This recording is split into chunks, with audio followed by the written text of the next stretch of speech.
So if you have the Quicksilver card by Capital One, you've likely struggled to increase your credit limit. That's why in this video, we'll cover the most important tips to help boost your chances of being approved. Along the way, we'll also look at eligibility requirements and Capital One's process for reviewing your credit limit requests. Let's get into it. As you probably know, the Quicksilver card is a popular credit card option offering 1.5% cash back on all purchases, a basic reward structure, $0 annual fee, and more. There are also a few variations of this card, including the QuicksilverOne and Quicksilver Secured. There's a full review of this card on my channel if you're interested, and also a link in the description to sign up. Now, although this is a great cashback credit card option, as mentioned, it can be very difficult to increase your credit limit with Capital One. Before you can even apply for an increase, you need to make sure you're eligible to do so. You're considered eligible if you've not received a credit limit increase on this card in the last 6 months. Additionally, you'll need to make on-time payments with this card and also with all other creditors. Capital One generally does not approve credit line increases on accounts that have made late payments or missed payments in the last 12 months. On the other hand, you're likely not eligible if you've opened your account in the last several months, basically because you have yet to prove to Capital One that you're someone they can trust with payments. Additionally, if you have the Quicksilver Secured card, you're more than likely not eligible. Assuming you are eligible, let's see how the review process works with Capital One. There are 3 ways to submit to Capital One your credit limit increase request. You can either call the number on the back of your credit card, or use Capital One's mobile app or desktop web app. The process takes about 30 seconds, and you just have to answer 5 questions. The questions are pretty standard for any credit limit increase request. First, they'll ask your total annual income, then your employment status, your occupation, the amount you spend per month on rent or mortgage, and lastly, your estimated monthly spend with credit cards. You'll usually receive a decision either instantaneously or within 1 to 3 business days.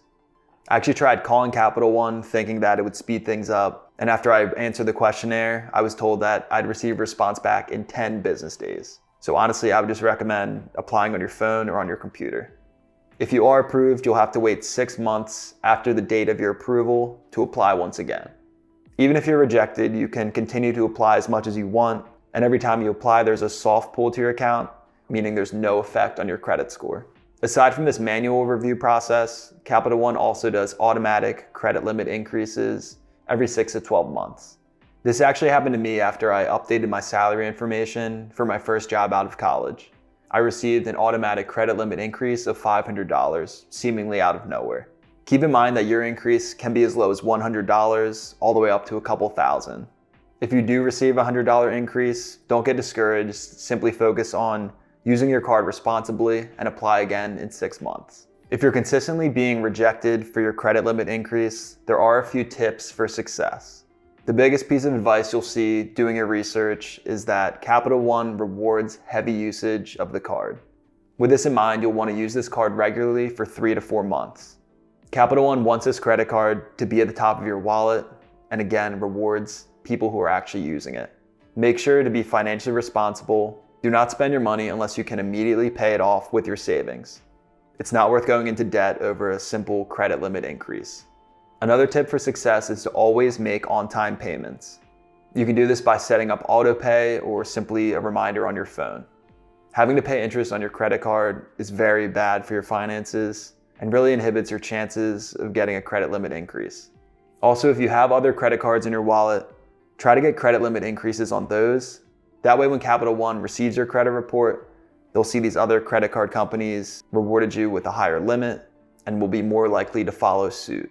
Another thing to do is make sure that your personal information is up to date on your Capital One account.